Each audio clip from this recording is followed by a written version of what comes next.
Meron nga pala tayong natuklasan na pinakamurang private resort dito sa lugar ng Tansa, Cavite. Dito nga sa halagang 4,500 pesos nyo ay makakapag-book na kayo at good for 20 packs pa. Sobrang mura na yun at ang dami nyo pa. Bibihira lang yan may gantong resort kasi biruin nyo sa halagang 4,500 pesos saan ka makakita nun tapos good for 20 packs pa. Naku, talaga naman napakamura talaga. At dahil sa mura na, mas pinamura pa nila yung pag-stay nyo dito dahil naka-rainy season promo sila at nabawasan pa yan ng 500 pesos. So 4K na lang. Pero ayun nga, daytime nga pala yung rate na yan. Pero pagdating naman sa nighttime, 5,500 pesos naman yung rate nila. Pero dahil naka-promo sila, ay laging nakaless sila ng 500 pesos. Pwede nyo din naman ma-book ng isang buong araw yung resort nila at for only 9,000 pesos. Pero ayun nga, katulad ng sinabi ko kanina, ay laging nakaless ng 500 pesos dahil sa kanilang promo na rainy season. Lahat nga pala ng sinabi kong rate ay may access na kayo mismo sa house and amenities. Dito nga pala kami nag-book sa La Casa Supremo at dito lang sila matatagpuan sa Hulugan 6, Tansa, Cavite. You can Waze naman din o Google Maps. Type nyo lang La Casa Supremo, Tansa, Cavite. At ayun na nga guys, dito nga ay naka-indoor pool sila with baby and kiddie pool. Tapos may jacuzzi na din sila dito at umiilaw na swimming pool. Fully solar powered staycation nga pala o private resort ang meron dito. At nag-o-offer nga din pala sila dito ng mga food. Katulad na lang nitong breakfast meal nila at narito na din ang kanilang menu at papost na lang din po para mas makita ninyo. Bukod sa breakfast meal nila ay meron din sila ditong mga lutong ulam at pang merienda. Pero guys, pre-order ito ha, kaya mas maganda habang nag-book na kayo, isabay nyo na din yung order sa book. Narito naman ang loob ng kanilang house. Dito nga pala sa loob ay parang nasa disco o party house ka. Tapos meron na din sila ditong smart TV with Netflix, Wi-Fi,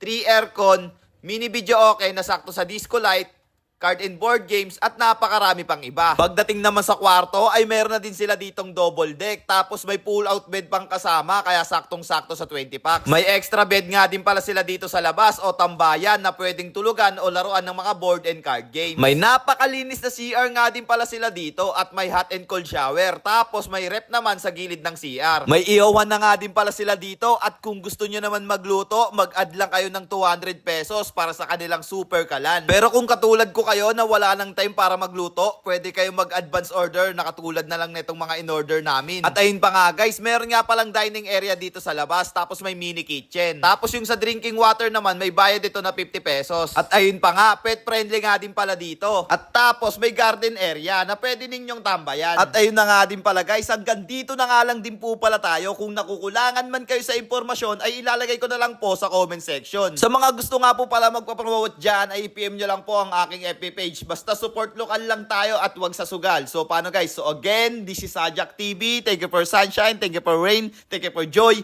Ingat, salamat, bye-bye, ble! Mag-book na kayo sa La Casa Supremo at may pa-promo sila this coming July 15.